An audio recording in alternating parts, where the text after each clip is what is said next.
ঢাকা বিশ্ববিদ্যালয় যেন ত্রাণের নগরী। হাজার হাজার মানুষ এখানে আসছেন, বন্যা দুর্গতদের জন্য ত্রাণ নিয়ে আসছেন এবং সেটি এই ঢাকা বিশ্ববিদ্যালয়ের শিক্ষার্থীদের হাতে তুলে দিয়ে আবারও তারা এখান থেকে চলে যাচ্ছেন। দর্শক, এই মুহূর্তে আপনাদের সরাসরি যুক্ত করেছি ঢাকা বিশ্ববিদ্যালয়ের টিএচ এলাকা থেকে এবং দেখতেই পাচ্ছেন যে একটার পর একটা গাড়ি আসছে এবং এই গাড়িগুলো থেকে পানি থেকে শুরু করে বিভিন্ন খাদ্য সামগ্রী, পোশাক সামগ্রী, অর্থসহ বিভিন্ন জিনিস কিন্তু এখানে কিন্তু নিয়ে আসা হচ্ছে। মূলত বন্যার্থদের মাঝে এই খাদ্য সামগ্রীগুলো বিতরণ করার জন্যই কিন্তু এখানে নিয়ে আসা হয়েছে।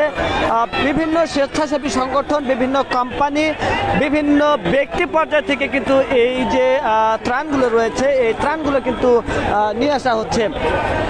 আমরা দেখতে পেয়েছি সকাল থেকেই কিন্তু এই কার্যক্রমগুলো কিন্তু চলছিল দুপুর পর্যন্ত, অর্থাৎ 2টা পর্যন্ত কিন্তু স্বাভাবিকভাবেই কিন্তু ছিল এবং 2টার পরবর্তী সময় অর্থাৎ 3টার পর থেকে কিন্তু এই যে ত্রাণের যে বিষয়টি অর্থাৎ ত্রাণ যে হস্তান্তরের বিষয়ে এই চিত্রটা কিন্তু বদলে যায়। আসলে 2টার পর থেকে 3টার পর থেকে যেটা আমরা দেখতে পাই যে ব্যাপক কিন্তু ত্রাণ কিন্তু এই যে ঢাকা বিশ্ববিদ্যালয় এই ঢাকা বিশ্ববিদ্যালয়ে আসতে থাকে। দেখতে পাচ্ছেন যে পানি কিন্তু নিয়ে আসা হচ্ছে একের পর এক। পানির যে খাঁচি সেই খাঁচি কিন্তু এই ঢাকা বিশ্ববিদ্যালয়ের ভেতরে প্রবেশ করানো হচ্ছে এবং কোনো গাড়িতে যদি সম্পূর্ণ হয়ে যায় তখন কিন্তু সেই গাড়িকে হাতে তালি দিয়ে তাকে সহযোগিতা করে এখানে যারা রয়েছেন তাদের সহযোগিতায় কিন্তু তারা এই গাড়িগুলো কিন্তু এখান থেকে বের করে নিয়ে যাচ্ছেন।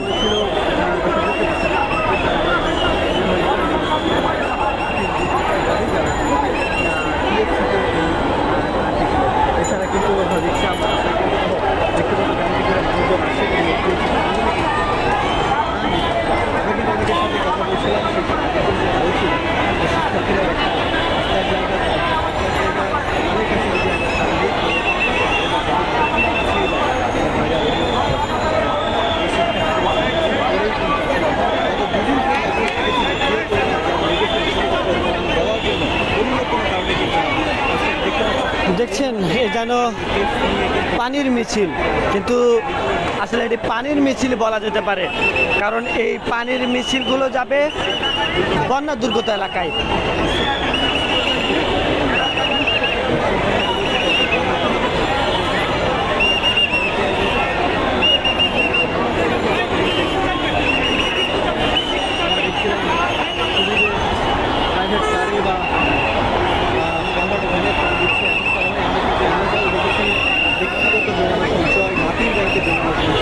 সেগুলো কিন্তু আসলে পানীয় জন্য বোতলের জন্য সহায়তা করার জন্য নিজের যে সত্যগুলো সেগুলোকে বিসর্জন দিয়ে দেশের মানুষের